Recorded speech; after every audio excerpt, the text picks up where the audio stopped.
What up, folks? What it do? Welcome to another episode of the Best Advice Ever podcast. Yeah, with your boy, me, comedian Mike Goodwin, the bow tie comedian. Welcome, welcome, welcome. This episode we'll be talking about a number of things, but as you know, we always start each and every episode with On the Road. This past week, I wasn't on the road performing. I was on the road growing.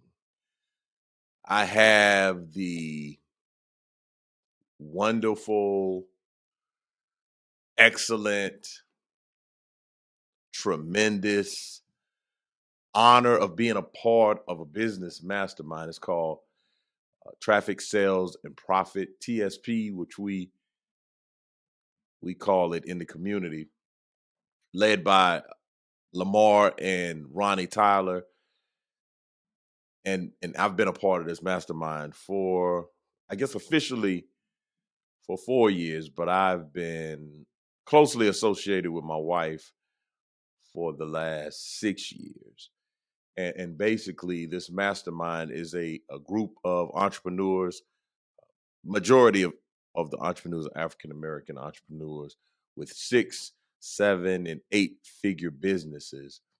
And basically, what we do, we serve together in a community to grow and scale our business. We are individuals that are interested in increasing traffic, increasing sales that will ultimately increase profit.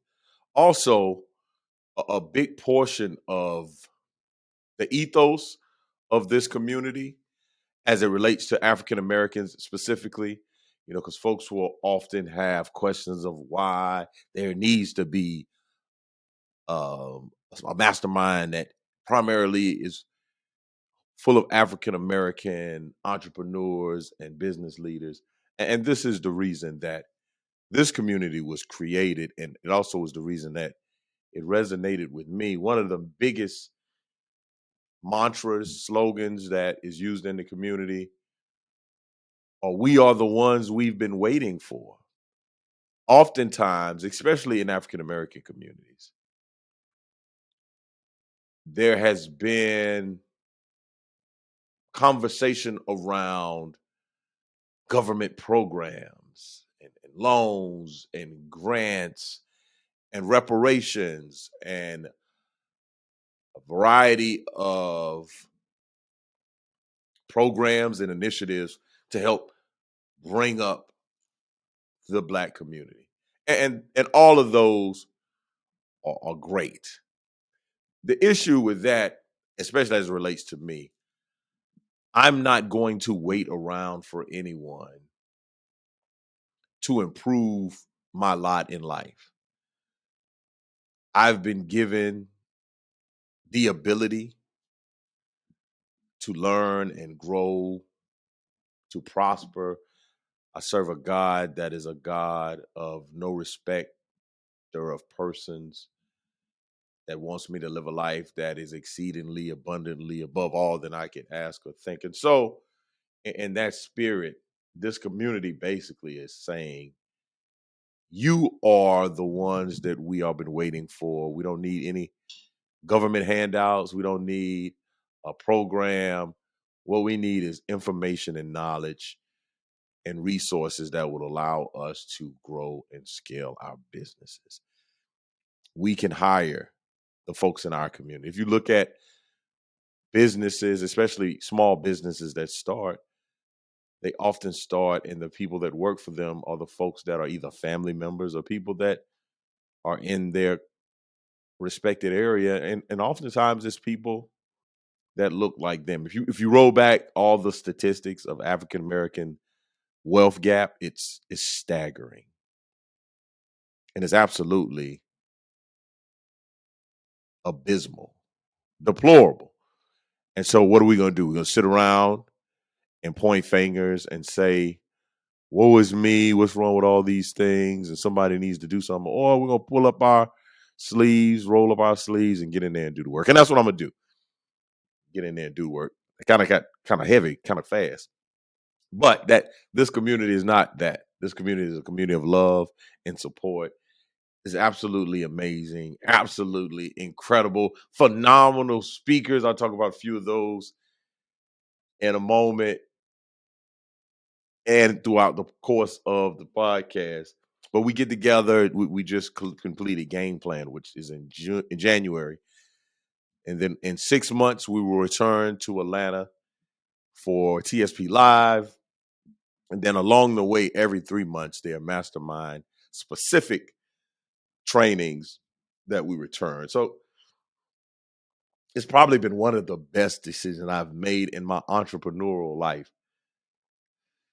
being around literal millionaires. In my mind, if I have been around a millionaire before, it was very fleeting. I didn't have any one-on-one access and relationships with millionaires, but now I do, and this community is a community that is supportive. It celebrates and it walks alongside each and every individual organization, business to help them grow and scale. And so I just can't say enough good things about this organization. And I had the distinct pleasure this past weekend to watch my daughter present in front of a room of 1,000 entrepreneurs. And she knocked it out the park. I mean, it was incredible. She did an outstanding job. My daughter has been speaking for quite some time, but to speak in a venue in a size audience of this magnitude really changes the game. And as it relates to her speaking development and her grooming her. I've been grooming, but it's been very uh JV. It's very junior varsity. Now we're about to ratchet it up to at least graduate level studies. Like that's how we roll. We roll from JV to grad school because I saw what I needed to see as it relates to her presentation and her speaking ability. And as a parent, most folks were saying and asking me how did I feel as a father, as a dad, and I felt very proud. It was very humbling to see my daughter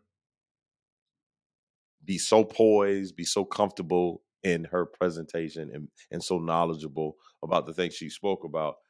But more than anything, I was still a coach. I was still watching and identifying areas that we can improve upon. So I definitely had a different perspective than her mother, who probably was unable to even sit still. She was at her wit's end, but I enjoyed what my daughter was doing. She was probably one of the better speakers as it relates to her presentation of the weekend. And I'm excited because that was her first time in that environment. So the runway to her success is about to be incredible. The type of communicator she'll be in 3 years will be staggering. it will be it will be watching poetry in motion. So we're saying so again. And the interesting part about game plan, as I look back from 2023 to 2022, I had a different experience. Last year, game plan, I came back inspired, motivated. I had clarity. I was about to dig into my business and make some serious ground. And then what happened? I received a call from someone that presented me with what at the time that I considered a pretty significant experience. I was asked to be a writer on the Nick Cannon show. Nick Cannon had a morning show that came on Monday through Friday on Fox. And so I accepted this virtual writing opportunity. And it basically took me places and interrupted the plans and goals that I had for myself. So I really felt a little hijacked by this opportunity. So this year I sit in a different position. I'm not inspired and motivated. I'm internally those things, but I don't have this level of let's go get it. I'm and I've mentioned this before. 2023 is about getting back to the basics. It's the year of the resurgence for me. So I'm going to go back to the drawing board and the ABCs that were the stepping stones or building blocks that fundamentally built what I've built to this point. We're going to go back and we're going to do two a days, and we're going to reinvigorate the passion and the mission and put some more intentional effort on highlighting what's unique about me and my brand. So I'll talk more about that in the days to come. But that basically was what happened. My daughter presented on a topic. Her topic was six figures by the sixth grade. And she did an outstanding job. And I'm excited for her future. I served as a student ambassador, a summer ambassador at my college. And that particular year, the theme for students was "My future's so bright. Gotta wear shades." And my daughter's future is so bright. We knew that already. And this just further confirmed it. Now, speaking of being bright, this podcast is bright. I enjoy doing it. I enjoy speaking and talking to you. And so today I'm going to do what I came to do, and it's to share with you the best advice ever. And today's best advice ever is very simple. And it's something I've struggled with and still continue to struggle with. It's simply stop comparing yourself to others. There's an expression that comparison is the thief of joy. Stop it. If you do it, stop it. Halt. Cease and desist. And it's difficult. I know it's difficult. And I struggle with comparing myself, especially as a comedian. I'm looking at other comics and what they've accomplished and their social media numbers and the gigs and opportunities that they receive. And it's futile. It's unproductive. And I've even developed a very, very bad habit. And this is something that it followed me from my childhood. And it's basically, so when you compare yourself, you're also judging. So you're also judging. And the habit that I created was looking for flaws in others before they could find flaws in me. I grew up in the 90s, in the 80s and 90s, and people came for you. It's a very different day today. Folks willingly came. You didn't even have to ask them to come for you. They would come for you. And the weakest out of the pack, they would zero in on you. And so here I am, pretty weak. I was a very, very, not frail, but I was very slender, small guy, big glasses, peasy head, dark skinned. Like there was so many indicators that signaled the sharks to come and get at your boy. And so what I developed as a defense mechanism is I would try to take the attention off of me by clowning other folks. So before folks could come and talk about how thick my glasses were, how peanut of a shape my head was, how cheap my shoes and clothes were, I was like already taking aim at other individuals that had done absolutely nothing to me. It was a survival technique that if I talk about this one and I talk about that one, I talk about this one, it'll keep people preoccupied and they won't critique me. And that was a bad habit.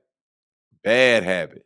It's like very toxic way to navigate life, always having some funny thing to say about people. There's always needing to crack a joke. And so I've had to really acknowledge that and become self-aware that, hey man, that's not serving me well. I don't want to come for people.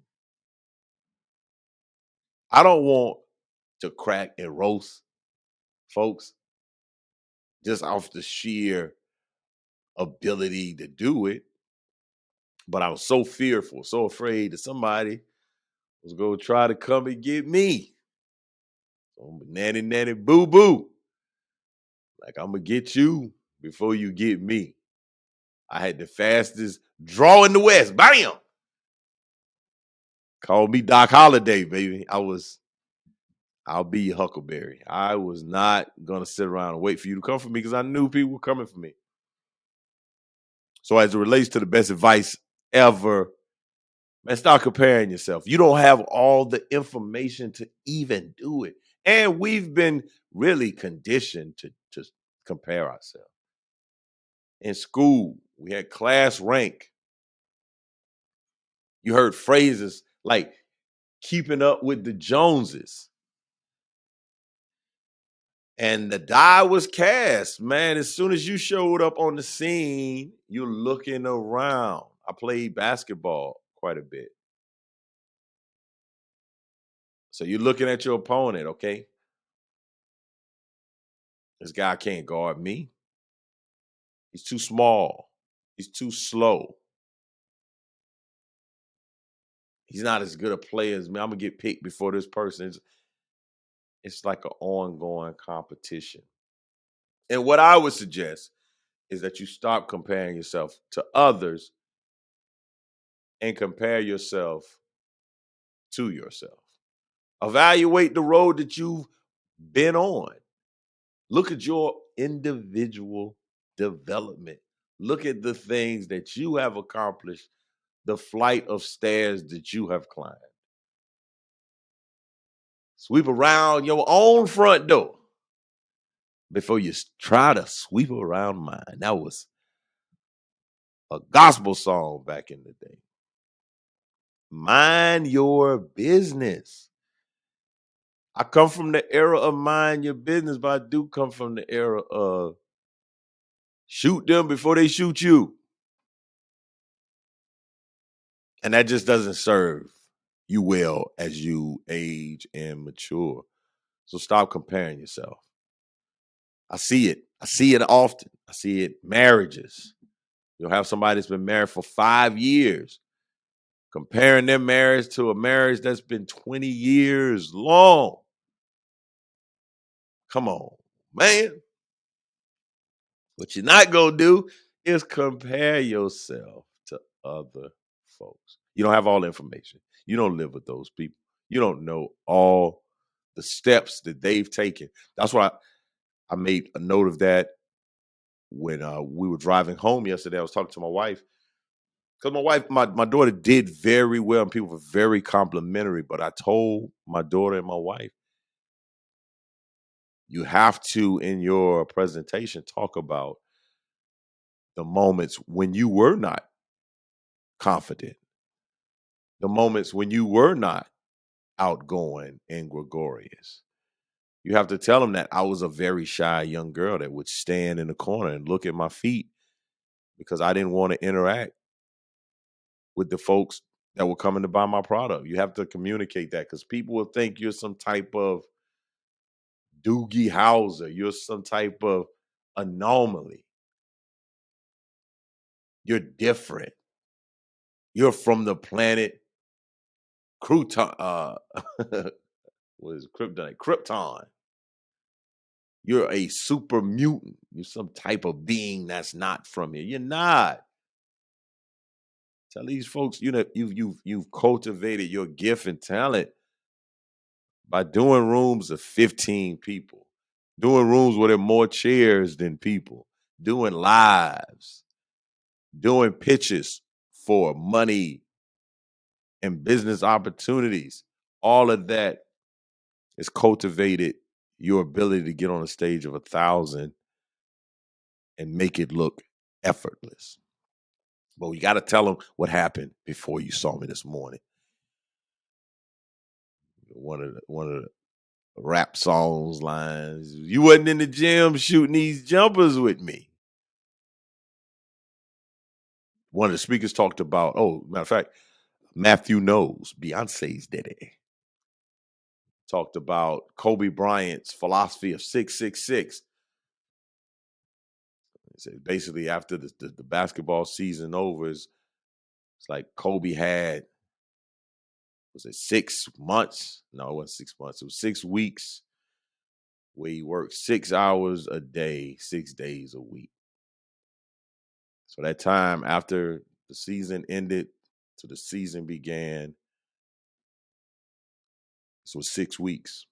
So he took those times. He takes 6 hours a day, 6 days a week to train. 6 hours a day to hone his craft.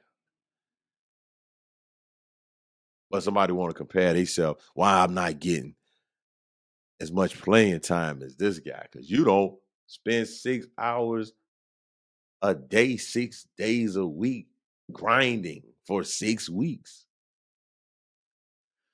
Stop. Stop comparing. Run your race, man. Put the blinders on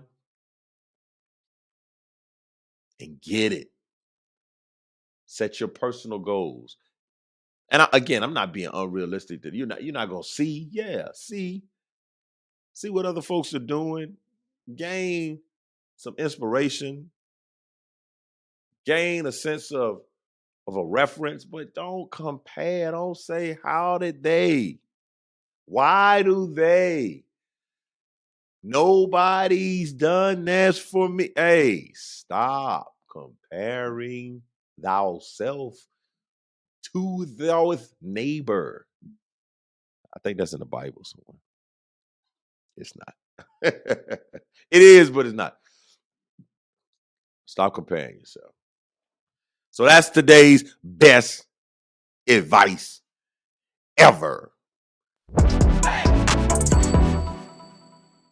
Also have the segment of what you're not going to do. I'll often typically look for stories, but one of the segments was so so impactful. I just wanted to use the what you're not going to do to talk about it. So at the conference, one of the speakers that graced the stage was the one and only ambassador, former ambassador, mayor of Atlanta, Andrew Young. And what you're not going to do is bring a 90-year-old person on a stage and think they not going to be uncut raw, because that's exactly what Andrew Young was. Raw. I mean, he said some things that you would not anticipate hearing at a business conference. I got my daughter in there, and he used all the colorful language, all F's and MFs, all of it. I'm not even kidding. He came out of the gate. He told a story about, I think the first question was like, what do you want to tell business owners? He told a story about these two gentlemen. They had this thriving business in Atlanta. They wanted to go international. They got connected with someone overseas. Their rep was this beautiful woman. They flew her back. Said this woman within a month had a Mercedes Benz. Now, these two married men. Now they wives like, what's up? She got a Mercedes. We don't have a Mercedes. They bought their wives Mercedes. Fast forward a couple of months later, them boys divorced. They divorced. Impropriety, infidelity, and what the honorable Ambassador Andrew Young said as a point of emphasis. Remember, don't stick your pen in company ink. I said, come on, somebody. What you're not gonna do is have this man on this stage. And one of the most incredible things he talked about was how funny Dr. King was. He said Dr. King would roast everybody in the room, but he would preach their eulogy. And he would preach their eulogy with all the dirt that he knew about them. So at the end of every sentence, Dr. King would say whatever he would say. And he was like, but Jesus, please let him in. Yo, I need the tapes for that. I need to hear Dr. King roasting Jesse Jackson, Ralph Abernathy, Fred Shuttlesworth. I need. And what was interesting that Andrew Young said that was so profound. He said that technique alone, Dr. King roasting them and doing a eulogy, made death not look so daunting. They literally were laughing at death. Wow. So what you're not going to do is not respect the elders. And Andrew Young imparted such great information and insight. Next, we have the podcast word of the day. It's a word I ran across, and it's bête noire. Bête noire is spelled Betenoire. I think there's a little tilde over, I think, the T or the E in bête. It's a French word. And it's basically a word that describes a person or something that you strongly dislike. You hate it. It's a bête noire. Something that is disgusting to you. It's just absolutely abhorrent. Gossiping. People that love to gossip. It's a bête noire to me. People that are often playing the victim. Bête noire. So that's the word of the podcast. And last but not least, shout out to the guy, Neon Deion Sanders, Coach Prime from the Church of Prime. Hadn't had Church of Prime in a while, but this month's GQ episode. Yeah, I guess it's an issue. GQ issue has a layout. It's featuring their GQ style, GQ Sports style Hall of Fame, and they're honoring Allen Iverson, Derek Jeter, and Deion Sanders. So I'm gonna read the article and I'm gonna give a report for the Church of Prime in the future. Well, thank y'all again for checking in. It's been another wonderful episode with you. If you want to contact me, if you have a question, email us at info@comedianmikegoodwin.com for any questions. If you want to submit podcast word of the day, feel free to do so. Thank y'all so much for checking in. Please share, like, rate the podcast, tell people about it, post it on your timeline, and I will ensure to continue bringing you the best advice ever. Every week, this has been another episode of the Best Advice Ever podcast with your boy, Mike Goodwin. Thank y'all so much for tuning in. Peace.